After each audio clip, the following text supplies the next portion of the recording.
Hi folks, welcome to my YouTube channel. I am Connie from FAFF Designs. I'm a furniture painter and I'm also a brand ambassador for Dixie Belle paint.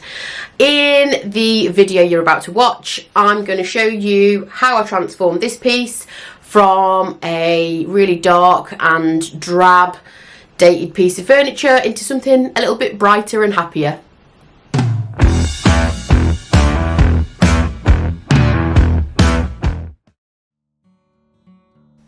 So this piece was cleaned with Dixie Belle's White Lightning and then scuff sanded, and I am now applying my base coat. So this piece is going to be layered with lots of different colours, and I wanted a nice neutral base layer, one that was going to give me a little bit of warmth as well. So I used Dixie Belle's Silk All-in-One Mineral Paint in the colour Sandcastle, and I've mixed in a little bit of sea spray just so that it holds a little bit of texture when I'm applying it, and I'm using a stippling motion and applying it with a premium chip brush.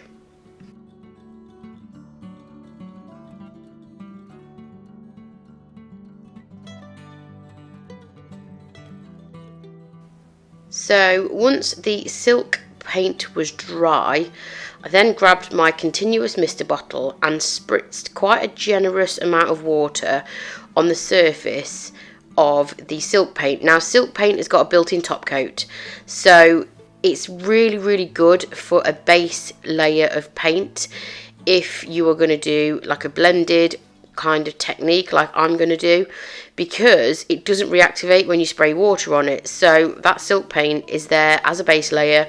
It's not going to budge no matter how much I try. Even if I use lots and lots of water, it's still not going to budge. So that is one of the reasons I used it as a base coat.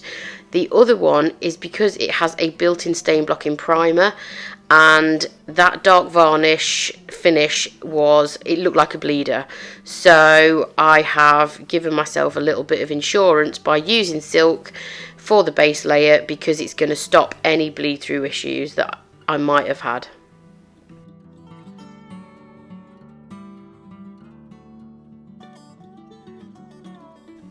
So as you can see, what I'm doing here is I'm starting with my next colour, which is terracotta, and I don't want full coverage of terracotta. I do want areas of the silk colour to poke through underneath. I kind of want a really sort of soft look to the terracotta, so that's why I'm using plenty of water, because I don't want full coverage. And I'm also using a Bestang brush to swirl the paint on instead of painting it on as you normally would do.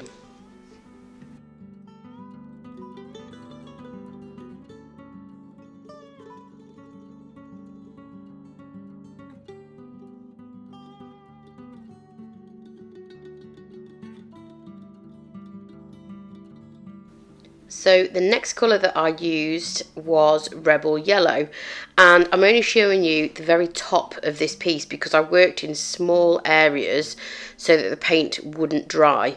So I've got a different brush, I've got a clean brush. I'm keeping my surface wet with the continuous mister, but I don't want it to the point where it's completely saturated. And I'm stippling in the Rebel Yellow into the terracotta to soften the terracotta a little bit and also give more tonal variety to the colour.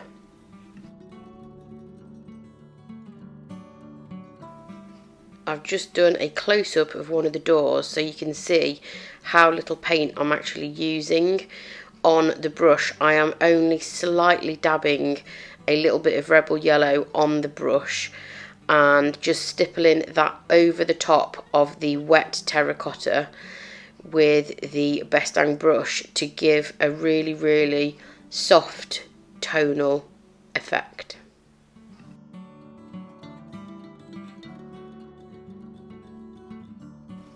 Again, this is a similar technique, so I'm using apricot as my final colour to blend with, and I'm not looking for a perfect blend. I really want quite a lot of tonal variation in here, hence the reason that I'm stippling the paint on and not just mixing it in a pot or looking for, like, you know, like a perfect blend.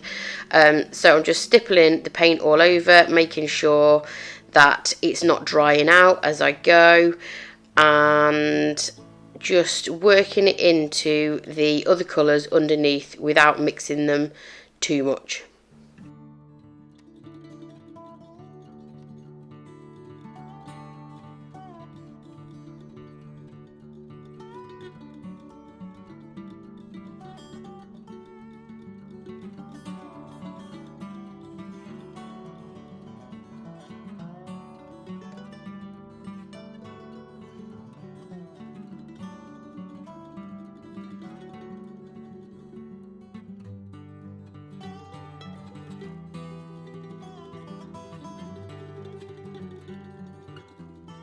So I hope you caught all of that.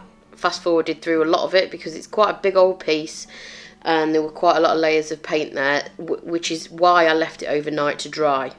So the next thing that I did is started to cut out the individual flower elements from the wildflower and butterfly transfer.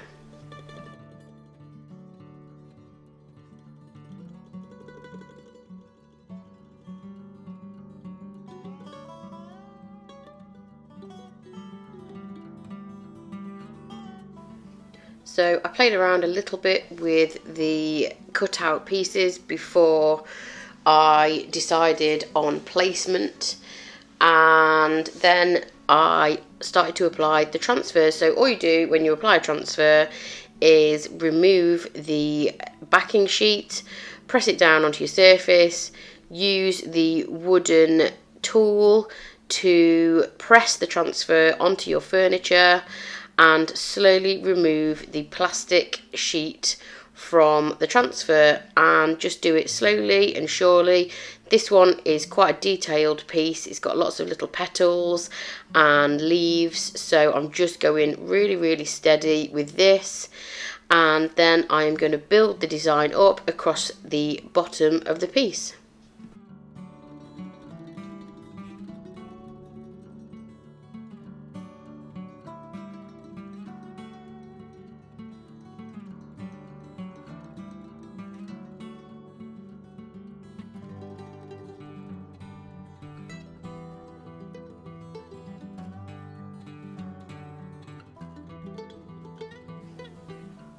So when you get to the end of your rubbing, which seemed like forever on this particular one, you peel off your plastic, and then you can use either a microfiber cloth or your finger, or you can use a Dixie Belle finishing pad to basically rub that piece down and burnish the transfer. And all that means is you are pressing the transfer down onto the surface and eliminating any air bubbles, and just making sure that it is stuck down really securely.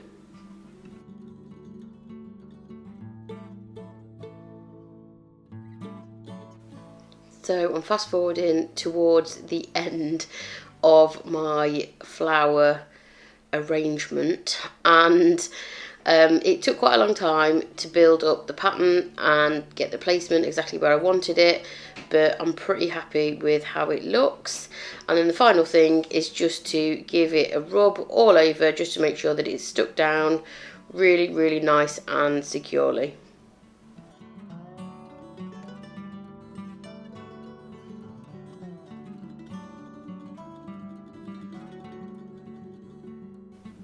Okay, so before I go any further, I'm going to lock that transfer in and make sure that it's really sealed well. So I am using clear coat in flat with a synthetic brush, and I'm just brushing it all over the entire piece, not just over the transfer. I'm doing it over the top, around the front and down the sides as well, which is going to lock in that paint effect and also seal the transfer. So I left the clear coat to dry for a good few hours in front of the heater to make sure that it was really dry, and Then I'm going to just add a whitewash effect. I'm using Voodoo Gel Stain in the colour White Magic, and I've basically just wet the area of where I'm going to do. Again, I'm working in small areas so that this stain doesn't dry too quickly before I've had a chance to distribute it out. I'm using an applicator pad, a spritz of water, and a very, very small amount of the gel stain, and I'm just patting it all over the piece to give a whitewash effect.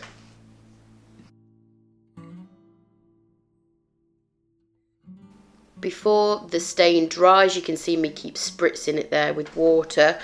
I am going to grab a piece of shop cloth, and I'm just going to rub the excess of the stain off.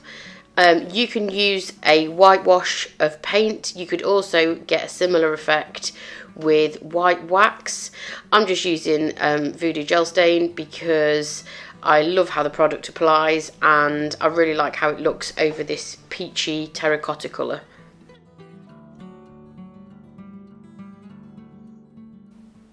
Again, you'll notice me working in small areas because this stuff dries quite quickly, and I do have the heating on in my workshop, so it is drying quite quickly.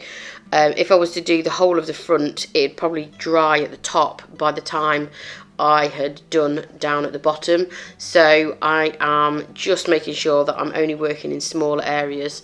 And if there's an area where you want a little bit more of the white to be prominent, you can just grab your applicator pad and just pop a little bit more on.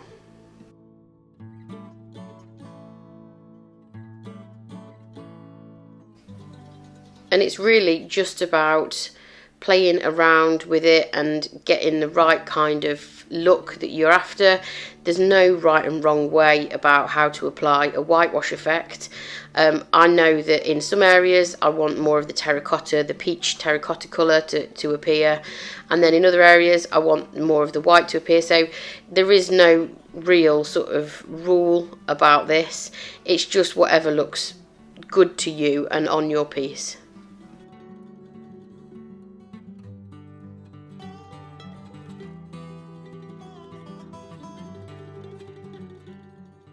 So as I mentioned, I'm working in small areas because I don't want it to dry out before I get a chance to mess around with it and get it how I want. And I'm just showing you the bottom half of this because I am whitewashing straight over the top of the transfer, which is fine because we sealed the transfer with clear coat in the previous step. I wouldn't advise doing this or putting any kind of whitewash over a transfer until you've sealed it, because you can run the risk of the water-based products seeping underneath and lifting the transfer.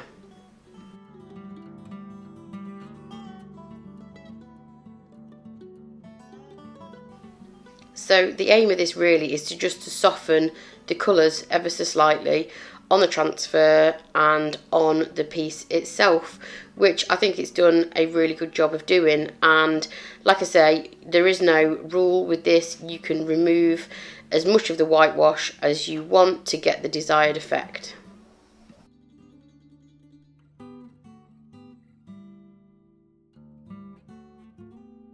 So I let the Voodoo Gel Stain completely dry for a couple of hours, and I'm now going to just neaten off the edges of the drawers. So you'll notice that I painted this piece with the drawers in situ.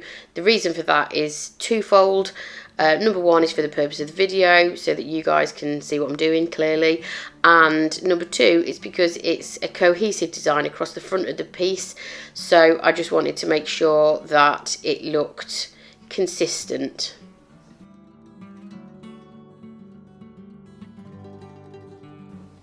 So I'm just removing that dated dark varnish off the lip of the drawers.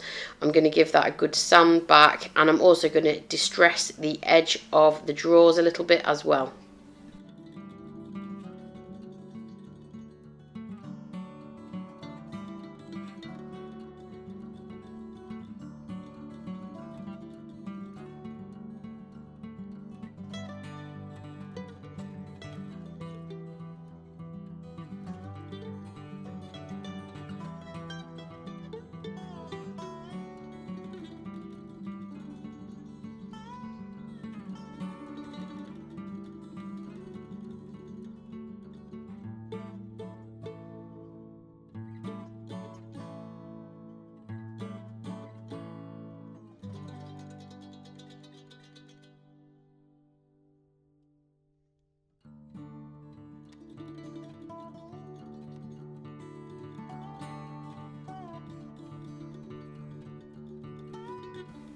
the last thing that I'm going to do is just seal that Voodoo Gel stain in with a wax top coat. Now I know I've already sealed it once with clear coat flat, but Voodoo Gel stain is a water-based product, so I just want to give a little bit more protection, and I also really like the finish that wax gives.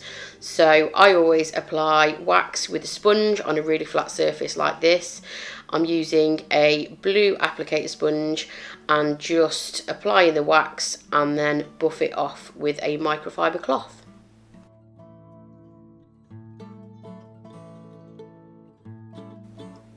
A final step that I'm going to do with this is just give it a coat of Big Mum's butter on the inside of the drawers because they are looking a little bit dry and tired. I'm using the La Petite brush because it's got a tapered end and it gets into all the corners, and this also hides scratches and covers lots and lots of imperfections up. It's got really nourishing properties to it, and it also smells absolutely gorgeous. So these drawers now look and smell very floral and fruity.